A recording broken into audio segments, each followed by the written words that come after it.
سلام و درود و درahbat گلین راج ہر کجائے وش و سلامت باتے بیائے مرچی ماوتی کیمرہ چما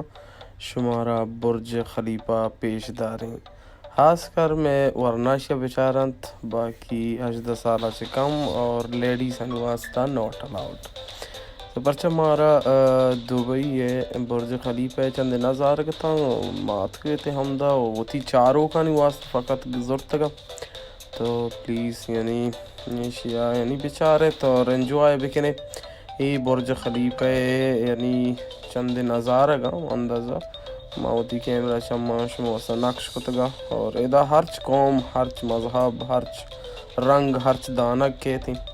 تو مجبوراً مارا شمارا نظارہ پیش داری گیا برج خلیفہ اور تو کا ہر چھوڑے نظارہ گستیں یعنی مائنڈ مکنے اور بیچارے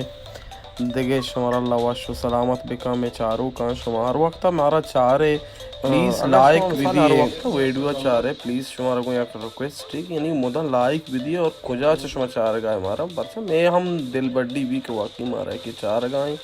واقعی میں ایڈینس یعنی مارا یعنی انجوائے کرنے گائیں اگر نہ انجوائے ہم نہ کرنے گائے ہما طریقہ طرح کمنٹ دے گی ہما طریقہ کمنٹ دے دے بالکل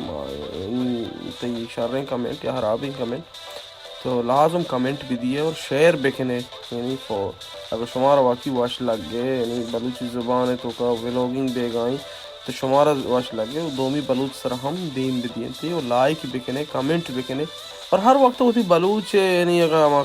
کاری چیزی کرتے ہیں یوٹیوب یا سپورٹ بکنے اچھا شما آڈینس بلوچ شما ہے یعنی شما ہے آئی آواز بلوچ ہرچ بلوچ آواز شما ہے یا یہ آواز بھی بنے یا دیما بھی برے یعنی شما یعنی باید این چیزا بکنے